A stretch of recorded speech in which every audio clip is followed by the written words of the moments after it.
맨체스터 유나이티드는 상대가 누구든지 항상 핫한 이름처럼 보입니다. 그래서 에릭 텐 하흐 감독과 그의 팀은 국가대표 소집 이후 두 경기에서 연이어 대승을 거둔 후 많은 주목을 받고 있습니다. 두 경기에서 10골을 넣고 한 골도 실점하지 않았습니다. 메뉴가 정말 돌아왔나요? 많은 사람들이 공통적으로 느끼는 점입니다.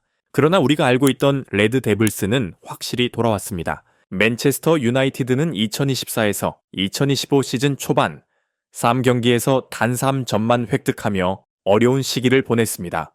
그러나 국가대표 휴식기 이후 두 번의 연승은 그들에게 자신감을 되찾아 주었습니다. 먼저 사우샘프턴을 3대0로 이긴 후 카라바오컵에서 반슬리를 7대로 대파했습니다. 이러한 결과는 올드 트래퍼드에서 상황을 어느 정도 안정시켰습니다. 그러나 걱정스러운 점은 프리미어리그에서 기대 득점치 XG가 7.9로 3위에 올랐음에도 불구하고 맨유가 실제로는 단 5골만 넣었다는 점입니다. 이는 그들이 기회를 활용하는데 어려움을 겪고 있다는 신호입니다. 크리스탈 팰리스는 이번 시즌 프리미어리그에서 4경기 연속 승리하지 못하며 어려움을 겪고 있습니다. 지난주 마테타의 2골 덕분에 레스터와 2-2로 비겼습니다. 이글스는 카라바오 컵에서 그린 파크 레인저스를 2대2로 꺾었으며 에베레치 해제가 1골과 1도움으로 활약했습니다. 역사적으로 크리스탈 팰리스는 지난 시즌 맨체스터 유나이티드와의 두 경기에서 모두 승리하며 이전에는 불가능해 보였던 일을 해냈습니다.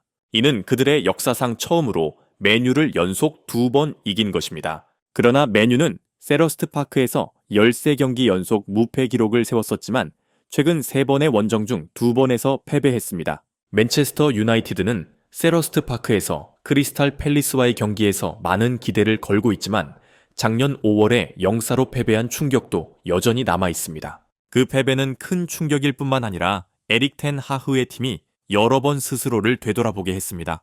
맨유에게 이번 경기는 실수를 바로잡고 그들의 강점을 다시 한번 증명할 기회입니다. 특히 크리스탈 팰리스가 이번 시즌 프리미어리그에서 아직 승리하지 못했기 때문입니다. 지난 맞대결에서 크리스탈 팰리스는 장 필립 마테타, 타이릭 미첼, 그리고 마이클 올리세의 2골로 맨유를 쉽게 제압했습니다.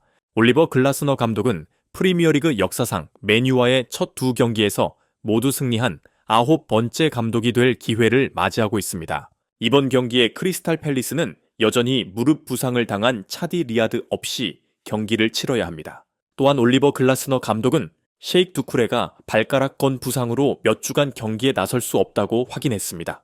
마트스 프랑사와 찰로바가 회복 과정에서 진전을 보였지만 글라스너 감독은 이번 경기에 이들이 출전하기엔 이르며 다음 주에 복귀할 가능성이 높다고 밝혔습니다.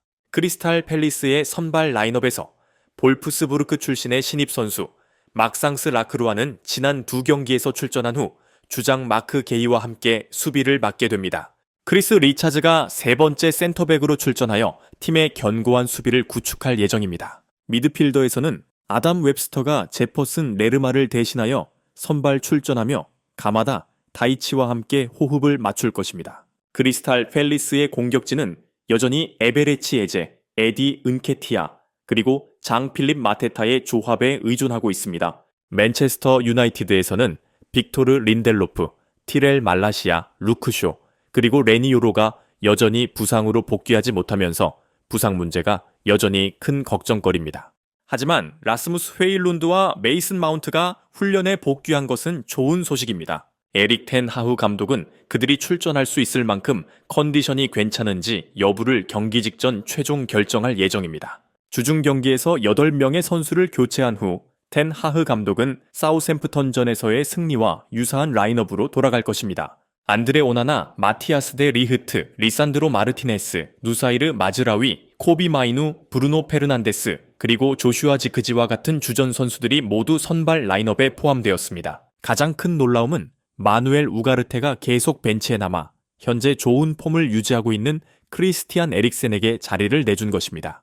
한편 마커스 레시포드는 로테이션을 위해 알레한드로 가르나초에게 자리를 양보했습니다.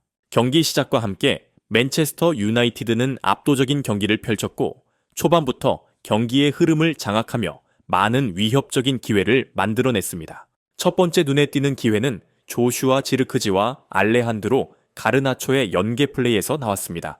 아르헨티나 출신 가르나초는 크리스탈 팰리스의 골키퍼와 1대1 상황을 맞았으나 딘 핸더슨이 그의 슛을 멋지게 막아냈습니다.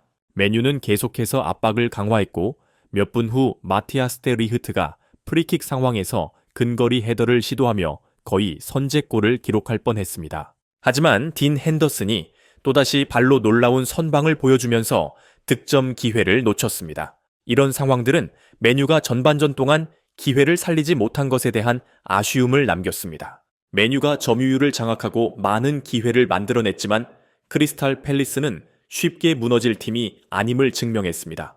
홈팀은 수비 후 역습 전술로 빠른 공격을 시도하며 맨유의 수비진을 계속해서 위협했습니다. 에베레치 에제가 크리스탈 팰리스의 가장 위협적인 공격수로 전반 종료 직전 명백한 득점 기회를 가졌으나 그의 슛은 너무 약해서 앙드레 오나나 골키퍼를 어렵게 하지 못했습니다.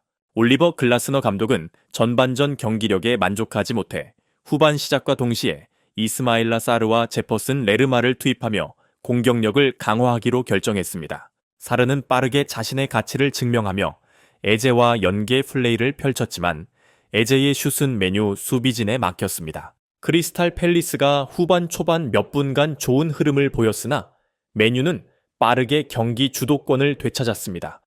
맨유는 다시 여러 기회를 만들어냈고 브루노 페르난데스가 박스 외곽에서 위험한 슛을 시도했으나 공은 아슬아슬하게 골대를 벗어났습니다. 이 놓친 기회는 맨유를 답답한 상황으로 몰아넣은 듯 했습니다.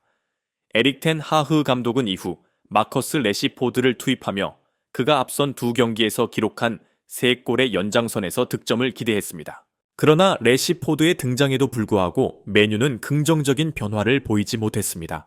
크리스탈 팰리스에게도 득점 기회가 없었던 것은 아닙니다. 65분 에디 은케티아는 근거리에서 결정적인 슛을 시도하며 홈팀이 앞서 나갈 기회를 잡았지만 앙드레 오나나가 멋진 선방을 펼쳤습니다. 그 후 이스마일라 사르가 튀어나온 공을 잡고 다시 슛을 시도했으나 오나나가 또 한 번 선방을 해내며 맨유의 골문을 지켰습니다. 이 경기에서는 논란의 장면도 적지 않았습니다. 69분 크리스탈 팰리스의 막생스 라크루아가 페널티 박스 안에서 핸드볼 상황을 만들었으나 주심 데이비드 쿠트는 페널티킥을 선언하지 않았습니다. 고디어 리산드로 마르티네스가 다이치 카마다와의 강한 태클 이후 옐로 카드를 받았고 크리스탈 팰리스 선수들은 이 상황이 레드카드에 해당한다고 강력히 항의했습니다.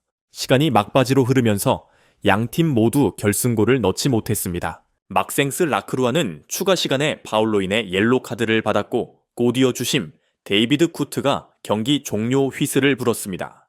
크리스탈 팰리스는 0-0 무승부로 1점에 만족했지만 맨유는 수많은 찬스를 만들었음에도 득점하지 못해 큰 실망을 안았습니다. 셀러스트 파크에서의 드라마틱한 무승부 후 맨유의 가장 큰 문제는 여전히 찬스를 골로 연결하는 능력이라는 점이 부각되었습니다. 앙드레 오나나와 딘 핸더슨 두 골키퍼 모두 에릭 텐 하흐 감독에게 칭찬을 받았습니다. 두 선수는 모두 훌륭한 활약을 펼쳐 팀의 무실점 경기를 이끄는데 큰 역할을 했습니다. 스카이 스포츠와의 인터뷰에서 네덜란드 감독은 이렇게 말했습니다. 앙드레 오나나의 멋진 선방, 한 상황에서 2번이나 막아냈습니다. 골키퍼로서는 매우 어려운 일인데 팀이 필요할 때 나타나 훌륭하게 해냈습니다. 딘 핸더슨도 훌륭한 경기를 펼쳤고 여러 차례 슈팅을 막아내며 경기 흐름을 유지했습니다. 카메룬 출신 골키퍼 오나나 자신도 팀이 3점을 가져갈 자격이 있다고 생각하며 실망감을 표했습니다. 동료들의 노력에 기쁩니다. 우리는 오늘 승리할 자격이 있었어요. 2번이나 골대를 맞췄는데 공이 골망에 들어가지 않았습니다. 딘 핸더슨도 팀의 경기력에 대해 이렇게 말했습니다.